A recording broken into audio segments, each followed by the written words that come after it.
आज आपण पालकापासून अगदी झटपट जास्त तामझाम न करता सोप्यातल्या सोप्या पद्धतीने एकदम चविष्ट असं हे पालकाचं गरगटं कसं बनवायचं ते पाहणार आहोत. याला पालकाची पातळ भाजी किंवा पालकाचं गरगटं असं देखील म्हटलं जातं.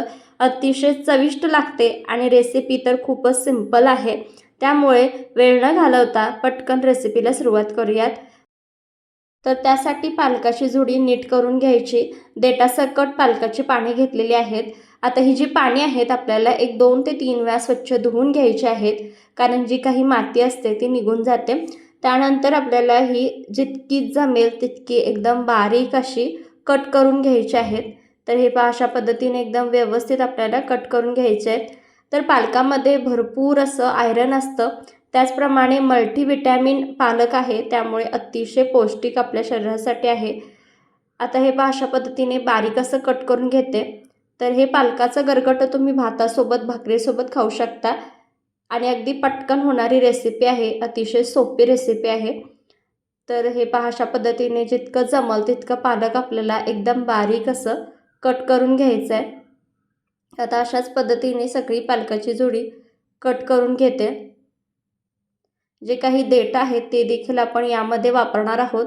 देठाने आणखीनच छान अशी चव येते. तर आता एका कुकरमध्ये ही जी बारीक चिरलेली पालक आहे ती घालून घ्यायची आहे आणि त्यानंतर यामध्ये आपल्याला 2 चमचे मुगाची डाळ घेतलेली आहे. तर मूग डाळ चांगली स्वच्छ धुवून घ्यायची. साधारणतः 1-2 चमचे मुगाची डाळ घेतली आहे. आता ती यामध्ये घालायची आहे. थोडंसं 1-2 ते 3 चमचेच पाणी यामध्ये घालायचं. ऑलरेडी पालकाला आपलं पाणी सुटतं, त्यामुळे फक्त 2 ते 3 चमचे पाणी यामध्ये मी घातलेलं आहे. आणि त्यानंतर यामध्ये घालण्यासाठी हिरवे वाटाणे मूठभर, त्यानंतर वाल असते ती घेतलेली आहे आणि शेंगदाणे घेतलेले आहे. शेंगदाणे इथे मी भाजलेले वापरलेले आहेत. ओले शेंगदाणे असतील उपलब्ध तर ते सुद्धा तुम्ही वापरू शकता, त्याने आणखीन छान टेस्ट येते. तर इथे जे वाल आहेत आणि हिरवे वाटाणे आहेत ते रात्रभर भिजत ठेवलेले आहेत, भिजवून घेतलेले आहेत. तर ते देखील कुकरमध्ये ठेवायचं आणि 3 शिट्ट्या येईपर्यंत आपल्याला हे शिजवून घ्यायचं आहे. त्यानंतर इथे एक 10 ते 12 लसणाच्या पाकळ्या ठेचून घ्यायच्या आहेत. तर याला आपण लसणाची फोडणी देणार आहोत. लसणाने खूप छान टेस्ट येते. तर छान ठेचून घ्यायचं आहे. त्यानंतर नेक्स्ट स्टेपमध्ये एका कढईमध्ये 2 मोठे चमचे तेल घ्यायचं. तेल चांगलं गरम झालं की यामध्ये मोहरी घालायची आहे 1 चमचा. छान अशी तडतडू द्यायची आणि त्यानंतर जिरे 1 चमचा आपल्याला घालायचं आहे. दोन्ही छान असे तडतडले की त्यानंतर जो आपण लसूण ठेचून ठेवलेला आहे तो यामध्ये घालायचा आणि हिंग 1 चमचा घालायचा आहे. लसणाचा हलका कलर चेंज झाला की यामध्ये 1 चमचा कांदा लसूण मसाला घालायचा आहे. 1 मोठा चमचा कांदा लसूण मसाला घालायचा. 1 चमचा हळद घातलेली आहे आणि आता हे चांगलं असं परतून घ्यायचं आहे. जास्त वेळ लावायचा नाही, नाहीतर मग मसाले करपण्याची शक्यता असते. त्यामुळे एक 5 ते 6 सेकंद परतायचं आणि त्यानंतर ही जी पालक आपण शिजवून घेतलेला आहे, डाळ आणि पालक, ती यामध्ये घालायची. तर 1-2 मिनटं मी फक्त पळीच्या साहाय्याने हे एकसंध करून घेतलेलं आहे, एकजीव करून घेतलेला आहे. जर तुम्हाला त्याचं एकदम स्मूथ टेक्स्चर एकदम असं हवं असेल तर तुम्ही रवीच्या साहाय्याने किंवा शिजलेला जो पालक आहे तो मिक्सिंग जारमध्ये घालायचा आणि बारीक फिरवून घेऊ शकता. तर त्यानंतर हे जे शिजलेले हिरवे वाटाणे, शेंगदाणे आणि वाल आहे ते यामध्ये घातलेले आहेत.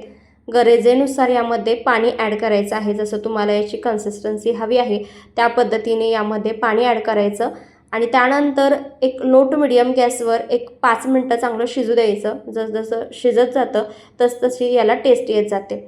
अतिशय सिंपल पद्धतीने कोणतेही जास्त मसाले न वापरता, कोणताही तामझाम न करता, पण चवीला अप्रतिम असं हे पालकाचं गरगटं होतं. यामध्ये चवीनुसार मीठ घालायचं आणि एक छोटा तुकडा इथे आमसुलीचा घातलेला आहे.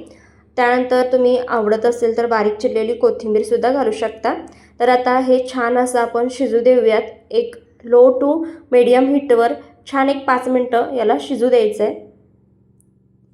तर तुम्ही पाहू शकता मस्त अशी उकळी इथे आलेली आहे आणि हे आपण भातासोबत, गरम गरम भातासोबत, गरम गरम भाकरीसोबत खाऊ शकता.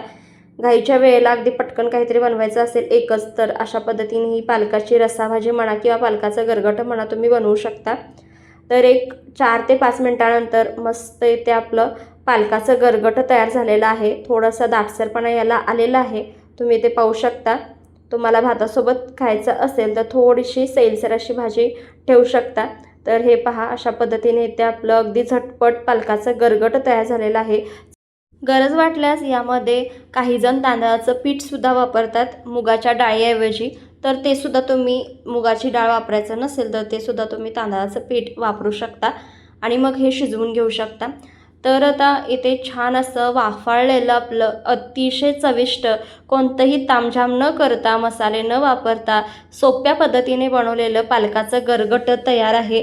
तर तुम्हाला ही रेसिपी कशी वाटली कमेंट करून नक्की सांगा. जितक्या जास्त जमेल तितक्या जास्त नातेवाईकांना, फ्रेंड्सना हा व्हिडिओ आवर्जून शेअर करा.